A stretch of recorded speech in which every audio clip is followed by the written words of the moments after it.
आज हम लोग यहाँ पे पढ़ेंगे बिहार बोर्ड वर्ग 7 का विज्ञान। तो उसका हम लोग देखेंगे अध्याय 4। तो जैसा कि यहाँ पे अध्याय 4 में हमें पढ़ना है गति एवं समय। तो सबसे पहले हम लोग यहाँ पे देखते हैं, जैसे कि यहाँ पे गति के उदाहरण है और यहाँ पे गति के प्रकार हैं। जैसे कि यहाँ पे दिया हुआ सीधी सड़क पर चलती बस, तो ये जो है सरल रेखीय गति के प्रकार हैं। उसी तरह यहाँ पे दिया हुआ झूले की गति, तो झूले की गति जो है दोलनी गति के प्रकार हो जाएगा। उसी तरह यहाँ पे लोलक की गति है, तो लोलक की गति क्या हो जाएगा, आवर्ती गति के प्रकार हो जाएगा। उसी प्रकार हम यहाँ पे देखेंगे जो मिट्टी के बर्तन बनाने वाले चाक की गति है वो क्या हो जाएगा, घूर्णी गति या फिर घूर्णन गति के प्रकार हो जाएगा। आइए हम यहाँ पे देखते हैं गति का जो परिभाषा है उसको भी। जैसे कि यहाँ पे देखिए, यहाँ पे दिया हुआ है गति, जब कोई वस्तु एक स्थान से दूसरे स्थान पर जाता है तो कहा जाता है कि वह वस्तु गति में है या फिर गति की अवस्था में है। जैसे कि मनुष्य का चलना, पक्षियों का उड़ना, चलती हुई बस इत्यादि, ये सब क्या है, गति के उदाहरण हैं। या फिर हम ऐसे भी कह सकते हैं, जैसे देखिए यहाँ पे कोई वस्तु ए पर है, ठीक है, वो जो है क्या किया, अपना जो है स्थान परिवर्तन करके चला गया बी पर, तब भी हम कहेंगे कि वो जो है वस्तु क्या है, गति में है। उसके बाद जो है यहाँ पे जो सरल भाषा में ऐसे भी हम कह सकते हैं, जो गति के परिभाषा है, जैसा कि यहाँ पे दिया हुआ है, वस्तु की स्थिति में परिवर्तन गति कहलाती है। उसके बाद जो यहाँ पे दिया हुआ है गति के प्रकार, तो यहाँ पे पहला में है सरल रेखीय गति, दूसरा में वक्र रेखीय गति, तीसरा में घूर्णी गति या फिर घूर्णन गति, उसके चौथा में चक्रीय गति, उसके पांचवा में है दोलनी गति और छठा में आवर्ती गति। तो यहाँ पे हम देखेंगे अब सरल रेखीय गति किसे कहते हैं। तो यहाँ पे देखिए, किसी वस्तु की एक सरल रेखा के अनुदिश गति को सरल रेखीय गति कहते हैं।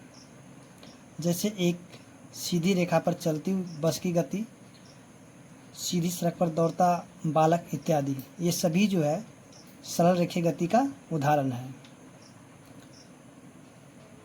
उसी तरह हम यहाँ पे देखेंगे वक्र रेखीय गति किसे कहते हैं। तो यहाँ पे देखिए, जब कोई वस्तु वृत्ताकार मार्ग पर गति करती है तो उस गति को वक्र रेखीय गति कहते हैं।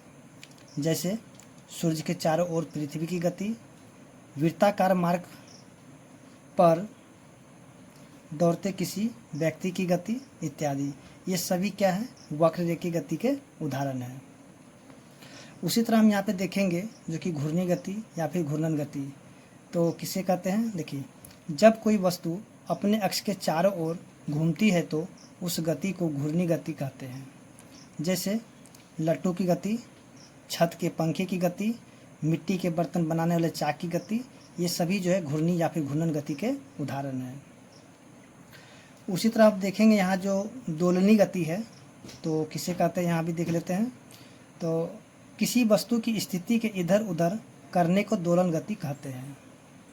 जैसे कि लोलक की गति, इसका झूले की गति इत्यादि, ये सभी जो है दोलनी गति के उदाहरण हैं।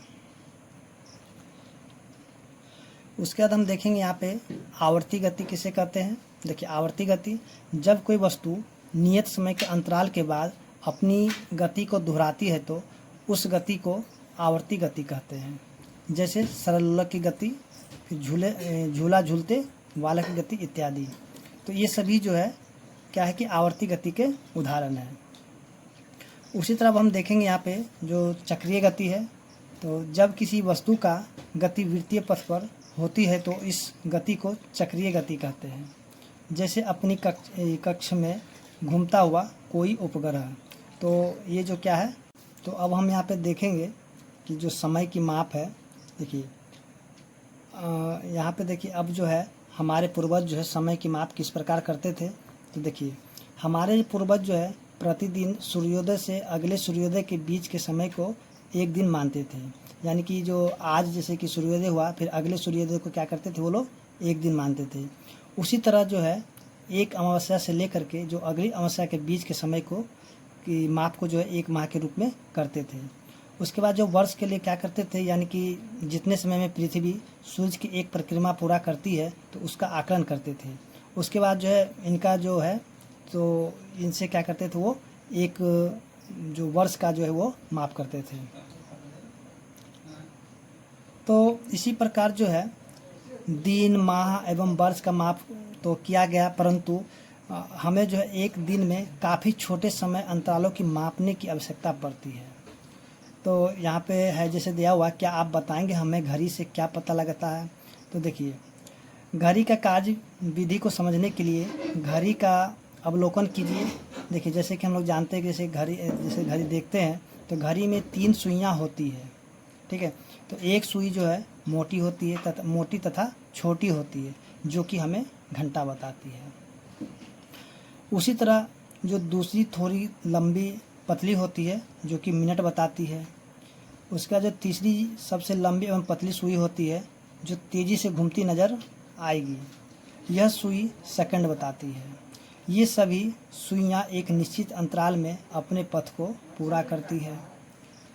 उसके बाद जो है, अब घड़ियों की कार्य विधि काफ़ी जटिल होती है, परंतु घड़ियों में आवर्ती गति के उपयोग से ही समय मापन प्रारंभ हुआ।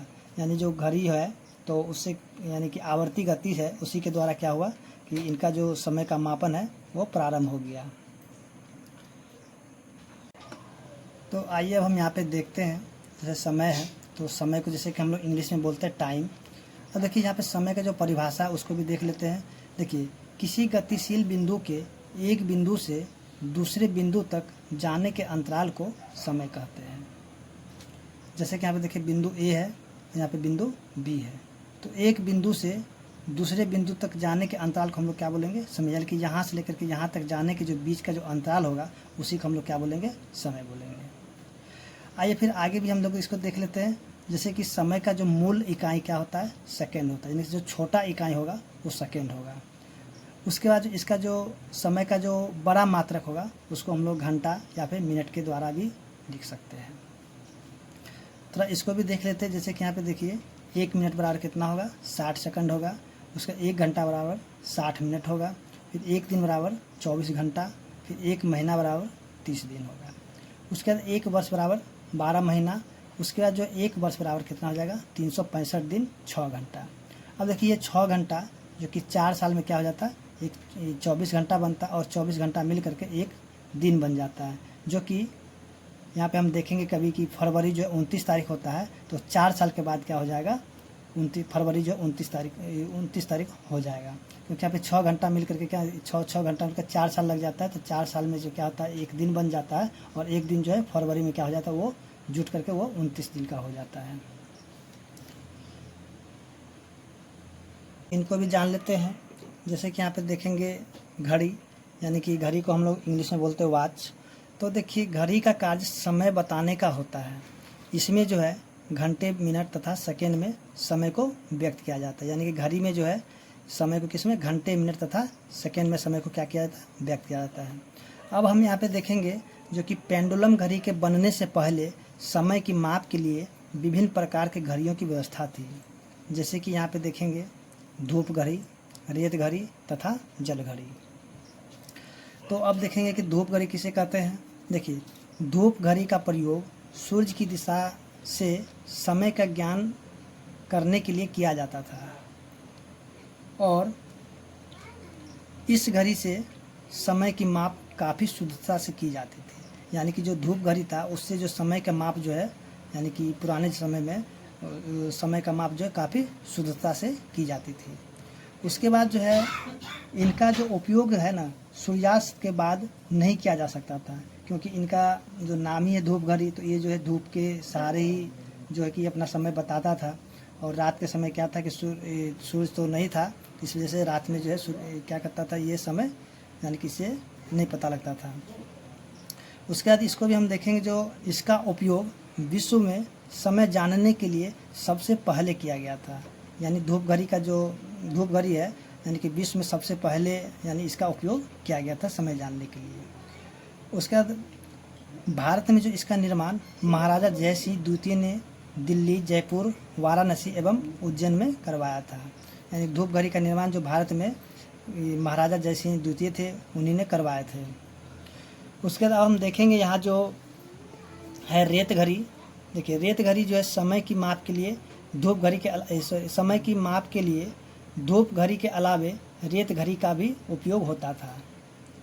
और इसमें भी देखेंगे कि इसमें एक ही आकार के दो पात्र एक दूसरे से जुड़े रहते थे, जिनके बीच एक छेद होता है, और एक निश्चित समय के ऊपर के पात्र की सारी रेत नीचे के पात्र में जमा हो जाती थी, और जो रेत जमा होती थी और उसी का जो समय होता था। तो जैसा कि यहाँ पे देखिए, जैसे कि यहाँ पे रेत घड़ी है, तो ये रेत घड़ी का यहाँ पे जो फोटो दिया हुआ है ये है रेत घड़ी। उसी तरह यहाँ पे जो दिया हुआ है ये है आपका धूप घड़ी। इसी से जो है पहले के ज़माने में जो है समय का माप किया जाता था। अब यहाँ पे हम देखेंगे जो आगे है जल घड़ी। देखिए, जल घड़ी एक समय मापक युक्ति है जिसमें समय मापन के लिए किसी द्रव के नियंत्रित प्रवाह का सहारा लिया जाता है। उसके बाद देखेंगे इसका जो बनावट है। देखिए, इसमें एक मिट्टी का पात्र होता है, इसके आधार के पास एक छोटा छिद्र होता है, और जो है इस पात्र में जल भर देने से इसके आधार के बने छिद्र से पानी नियंत्रित रूप से निकलते रहते हैं। उसके बाद देखेंगे यहाँ पे किसी समय अंतराल में निकले हुए पानी की मात्रा जानकर समय अंतराल का मान निकाला जा सकता है।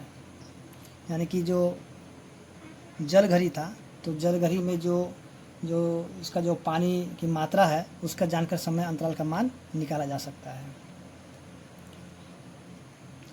आइए अब यहाँ पे जो क्रियाकलाप है उसको भी हम लोग समझते हैं थोड़ा। जैसे कि यहाँ पे दिया हुआ है क्रियाकलाप 1 में सरल लोलक बनाने के लिए लगभग 1 मीटर लंबे धागे या डोरी के एक छोर पर एक पत्थर या धातु के गोलाकार टुकड़े को बांध दीजिए। जैसे कि यहाँ पे बांधा गया, जैसे कि यहाँ पे है, और यहाँ पे 1 मीटर जो लंबा धागा है, ठीक है, इसको लेकर के क्या किया, इसमें एक जो पत्थर या फिर धातु का टुकड़ा इसमें गोलाकार टुकड़े को इसमें बांध दिया गया है। उसके बाद दूसरे छोर के किसी स्टैंड या दरवाजे के चौखट में लगे कील या कुंडे में लटका दी। जैसे कि यहाँ पे कुंडा है यहाँ पे लगा हुआ, तो इसमें क्या हुआ, इसको लटका दिया गया है। डोरी में लटके लोलक के नीचे फर्श पर एक चिन्ह अंकित कीजिए। यानी कि अब जो यहाँ पे लगाने के बाद जो एक चिन्ह अंकित किया गया, जैसे कि यहाँ पे ओ है। यहाँ पे देखेंगे चित्र 4.2 में लोलक मध्य स्थिति ओ पर है। जैसे इसका स्थिति जो है क्या, ओ के ऊपर है। लोलक की गति में लाने के लिए गोलक को एक तरफ खींच कर छोड़ दे। जैसे कि यहाँ पे दिया हुआ है, इसको आप क्या कीजिएगा, यहाँ से इसको खींच लीजिएगा। उसके बाद जो है इसको छोड़ दीजिए। उसके बाद अब देखिए लोलक स्थिति ओ से दाईं तरफ बी की तरफ जाता है। यानी कि यहाँ से जो खींचने, यानी ए से क्या होगा, ये बी की तरफ जाएगा।